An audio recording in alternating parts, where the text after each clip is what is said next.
Adaptive capacity is really about a combination of skills and resources that an individual or a community has in order to deal with any kind of future change. So, in order to protect themselves from adverse impacts or prepare themselves to take advantage of benefits or opportunities that these changes might bring.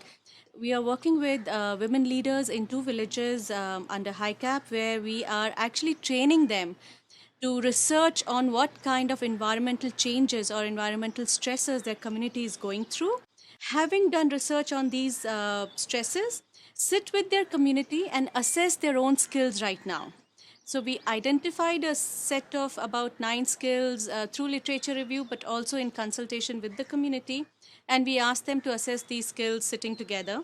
Having assessed these skills, which they did with women separately and men separately, and tried to find out where men are doing better, where women are doing better, they came up with a matrix of where they need to do better if they need to deal with any kind of environmental change in future.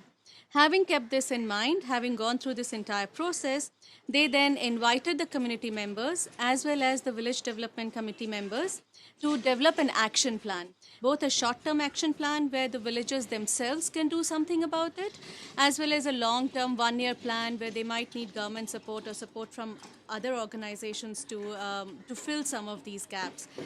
What we are doing is we are training the community members to assess their own weaknesses and their own strengths. So we are not going with a plan. We are first telling them, why do you need to assess yourself?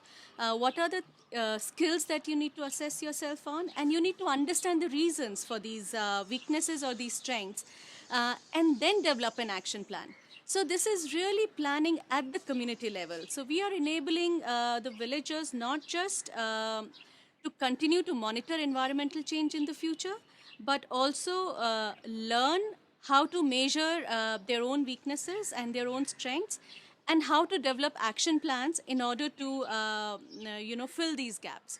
So it's really enabling the community to do something about it rather than giving them a program or an intervention approach. So we actually found that, at the municipality level and the VDC level, the members are really happy to support the community because finally they get a concrete plan that they can support. Otherwise, utilization of fund is really a problem. And through this approach, we can really maximize the utilization of fund through a very scientific process for a good cause.